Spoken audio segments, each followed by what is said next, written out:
सभी भाइयों और बहनों को नवरात्रि की शुभकामनाएं। नवरात्रि के पावन अवसर पर दुर्गा सप्तशती के पाठ सुनने से सारी मनोकामना पूर्ण हो जाती हैं। नमस्कार दोस्तों, दुर्गा सप्तशती के पाठ हिंदी में। नवरात्रि के दिनों में दुर्गा सप्तशती के पाठ करना बहुत ही शुभ माना जाता है। कहा जाता है कि दुर्गा सप्तशती के पाठ करने से घर में सुख समृद्धि आती है और परिवारजनों में खुशहाली बनी रहती है। अगर आप में से कोई चाचा ताऊ या बड़े बुजुर्ग नवरात्रि नहीं करते तो वो भी दुर्गा सप्तशती के पाठ जरूर सुनने चाहिए। उनको भी मानसिक शांति के साथ ही तनाव दूर होगा उनका भी। तो सबसे पहले आसन लेकर के बैठ जाएं और सप्तशती के पाठ जरूर सुने। सप्तशती के पाठ सुनते वक्त कभी भी बीच में छोड़कर ना जाएं। ये पूरे 9 दिन आपके लिए हिंदी में दुर्गा सप्तशती के पाठ जरूर लेकर आऊंगी। तो वीडियो को लाइक करें और चैनल को सब्सक्राइब जरूर करें। कमेंट में जय माँ दुर्गा अवश्य लिखें। माता दुर्गा की कृपा आप सभी पर बनी रहेगी। दुर्गा सप्तशती के पाठ करना और सुनना लाभदायक होता है और इसके बिना नवरात्रि पूरी नहीं मानी जाती है। तो शुरू करते हैं दुर्गा सप्तशती। जय माता की।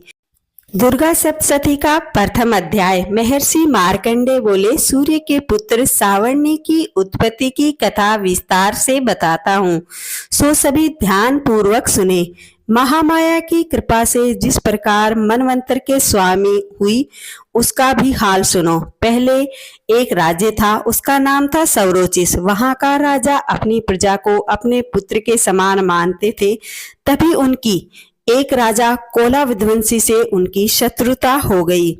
दोषियों को दंड देने वाले और अपनी प्रजा को पुत्र के समान मानने वाले राजा सूरत की उनके साथ लड़ाई हुई।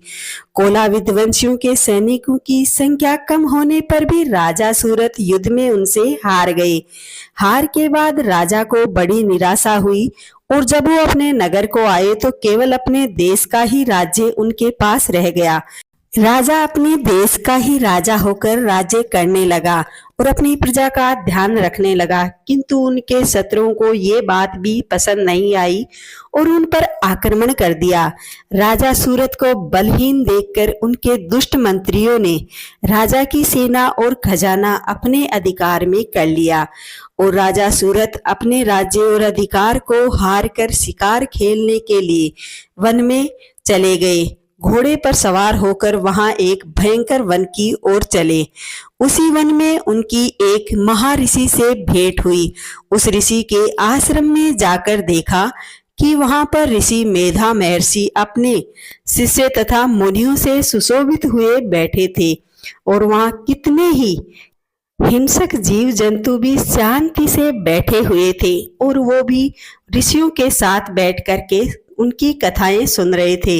राजा सूरत को ये नजारा देखकर बड़ा ही आश्चर्य हुआ और वह आगे बढ़कर महर्षि ऋषि को प्रणाम किया और ऋषि वर ने भी उनका उचित सत्कार भी किया। राजा सूरत महर्षि के आश्रम में कुछ दिनों के लिए वहीं ठहर गए।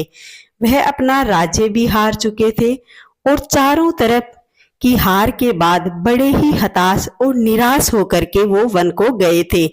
तो वहां आश्रम में ही रहने लगे।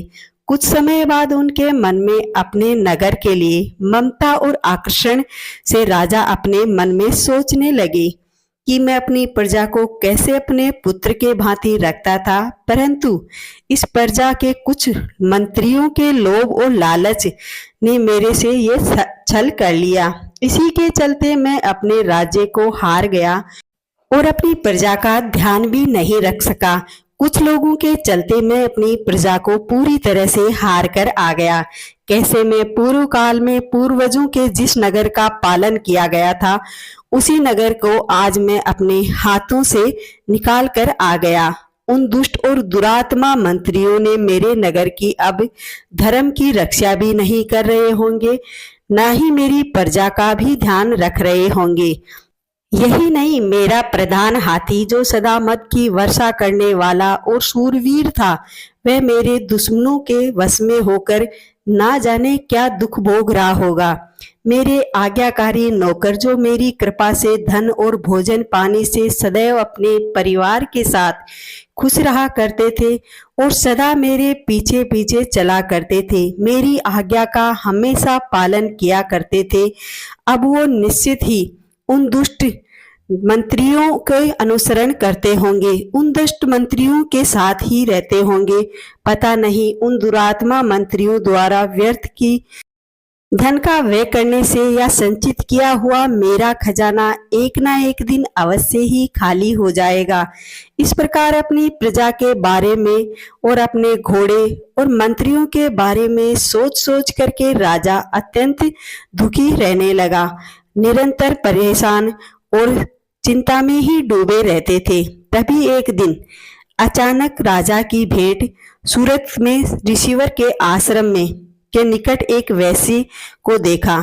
राजा ने उनसे पूछा, भाई तुम कौन हो? यहाँ तुम्हारे आने का क्या प्रयोजन है? किस कारण आए हो? राजा के ऐसे नम्र वचन सुनकर उस वैश्य ने महाराज को प्रणाम किया और प्रणाम कर कहने लगा, हे राजन, मेरा नाम समाधि है। इतने मीठे और नम्र वचन किसी सज्जन पुरुष के ही होंगे, अतः मैं धनिया कुल में उत्पन्न हुआ एक वैश्य हूँ। मेरी दुष्ट पत्नी और पुत्र आदि ने धन के लोभ में आकर मेरा सब कुछ छीन लिया है और मुझे घर से बाहर निकाल दिया है।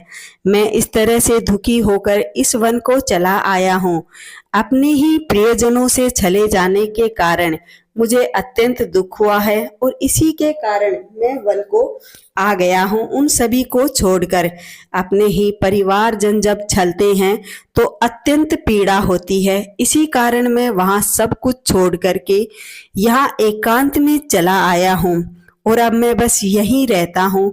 इस बात को भी नहीं जानता कि मेरे घर में इस समय सब कुशल मंगल हैं या नहीं, क्या हो रहा होगा। इन सब के बारे में सोच सोच कर मेरा हृदय कांप उठता है। मैं हर वक्त उनके लिए चिंता करता रहता हूँ और यही चिंता मुझे सताती रहती है। यहाँ मैं अपने परिवार के आचरण संबंधी कोई भी समाचार भी नहीं पा सकता हूँ। वह घर में किस प्रकार रह रहे होंगे, मेरे पुत्रों के संबंध में कोई कुछ नहीं जानता है। वह सदाचारी है या दुराचार में फंसे हुए हैं। राजा बोले, धन के लोभ में स्त्री और पुत्र ने तुम्हें निकाल दिया, तो फिर तुम क्यों व्यर्थ में उनकी चिंता करते हो? फिर भी तुम्हारा मन उन्हीं के प्रति दुखी रहता है, उन्हीं से प्रेम करता रहता है। वैसे ने कहा, मेरे विषय में आपका ये कहना ठीक है, किंतु मेरा मन इतना कठोर नहीं है, क्योंकि उन्होंने धन के लोभ में पड़कर मेरे पितृ स्नेह को त्याग दिया और मेरे पिता के प्रेम को देखा ही नहीं। मुझे घर से निकाल दिया, फिर भी मेरे मन में उनके लिए कठोरता आती ही नहीं, कोई दुरा भाव भी नहीं आता। मैं हर वक्त उनके अच्छे के लिए सोचता रहता हूँ। अपने मन का मैं क्या कर सकता हूँ? हे महात्मा, मेरा मन उन्हीं में क्यों फंसा हुआ है, इस बात को भी मैं नहीं जानता और ना ही जान रहा हूँ कि मेरा चित्त उनके लिए क्यों दुखी रहता है। मैं उनके लिए लंबी लंबी सांसें ले रहा हूँ। उन लोगों में मेरे लिए प्रेम का कोई भाव ना होगा, फिर भी मैं उनके लिए निस्संदेह ही प्रेम करता हूँ, बिना किसी लालच के। मेरा हृदय इतना कठोर नहीं हो सकता कि मैं उन्हें भूल जाऊं। तभी महर्षि ने कहा, चलिए मैं आज आपको एक ऐसी कथा सुनाता हूँ जिसे सुनकर आपको आपके गुणों का भाव मालूम होगा। ब्राह्मण उनके पक्ष महाराज सूरत और वैसे दोनों महर्षि मेधा के समीप बैठे यथा योग्य न्याय करने। तभी राजा बोले, हे ऋषिवर, मैं आपसे एक बात पूछना चाहता हूँ, सो कृपा हो तो बताइए। मेरा ही मन मेरे अधीन नहीं है, ना जाने मैं क्यों प्रजा के लिए चिंता में डूबा रहता हूँ। अभी तक मुझे यही परेशानी सता रही है, यही ममता है कि अज्ञानियों की तरह बढ़ती ही जा रही है प्रजा के लिए। और ये सब समाधि नामक वैसे भी अपने घर से अपमानित होकर आया है और अपने प्रियजनों का त्याग ही नहीं कर पा रहा। उनके लिए इनके हृदय में भी प्रेम ही है। अपने प्रियजनों का त्याग नहीं कर पाना और हृदय में उनके लिए प्रेम, इस तरह हम दोनों अत्यंत दुखी हैं। क्यों अपने प्रियजनों के लिए इतना स्नेह है? हे महात्मन, उन लोगों के अवगुणों को देखकर भी हम लोगों के मन में उनके लिए ममता ही क्यों जागती है, उनके लिए आकर्षण उत्पन्न क्यों हो रहा है। हम उनकी अज्ञानता के बारे में जानते हुए भी फिर भी ऐसा क्यों है कि हम उनके स्नेह और उनके सकुशलता की प्रार्थना करते हैं। अज्ञानी मनुष्य की तरह हम दोनों ही ये मूर्खता क्यों कर रहे हैं।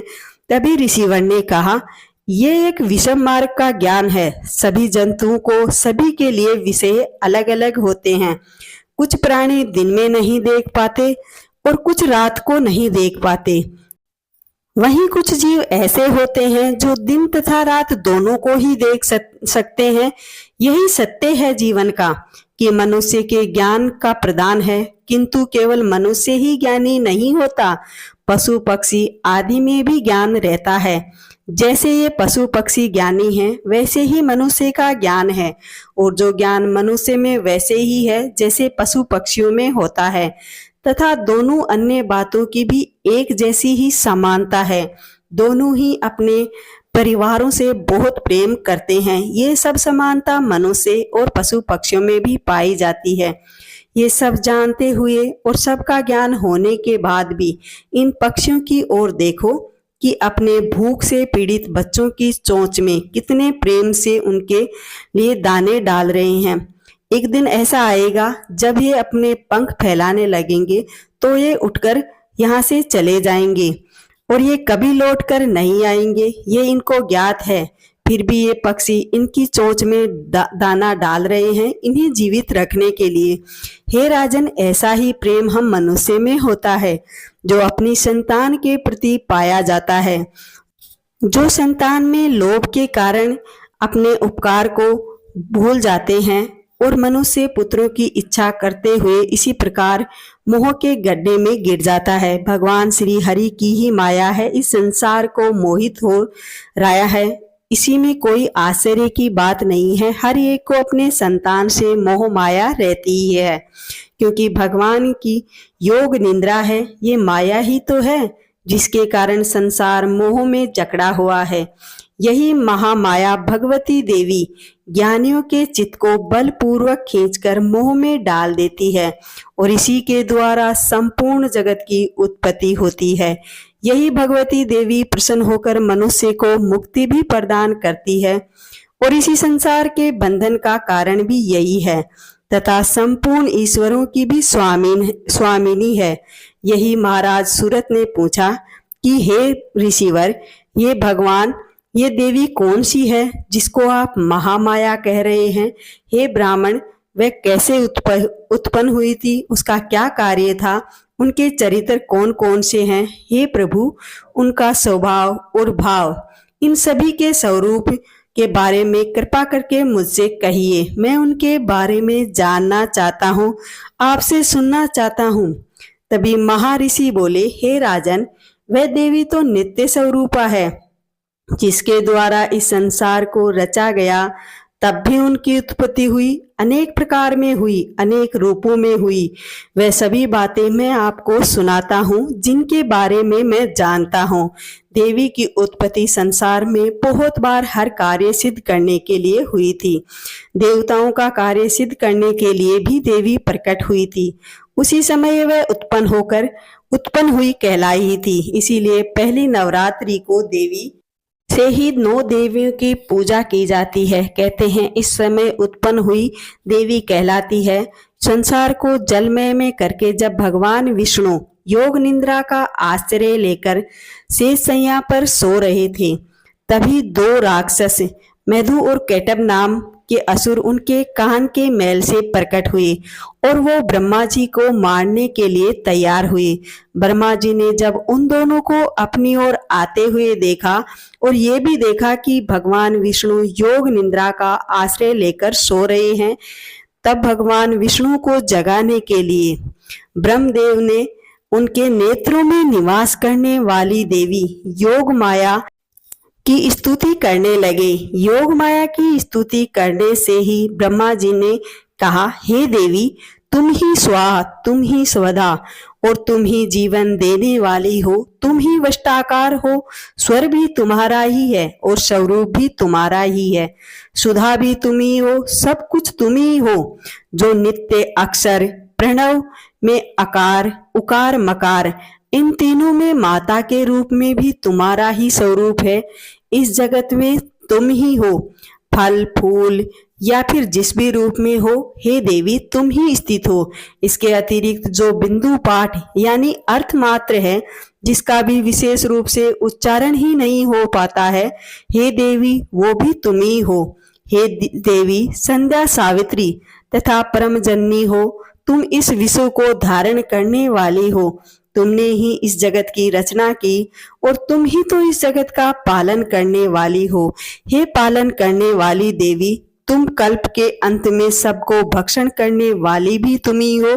हे देवी, जगत की उत्पत्ति के समय तुम सृष्टि रूपा होती हो, पालन काल में स्थित रूपा और कल्प के अंत में श्रृंगार रूप धारण कर लेती हो। तुम ही महाविद्या महामाया महामेधा महारात्रि और मोहरात्रि हो। हे ईश्वरी, बुद्धि स्वरूप में भी तुम ही हो। मनुष्य के बुद्धि रूप में भी तुम ही पाई जाती हो। लज्जा में भी आप ही हो। पुष्टि दृष्टि शांति और क्षमा में भी आप ही हो।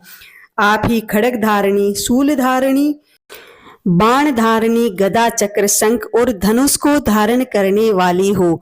बाण भुषुंडी परिग ये भी तुम्हारे ही अस्त्र हैं। तुम सौम्य और सौम्यतर ही हो, बल्कि जितने भी सौम्य और सुंदर वस्तुएं हैं इस संसार में, जो भी कुछ है वो सब में तुम ही हो। तुमसे बढ़कर कुछ भी नहीं है।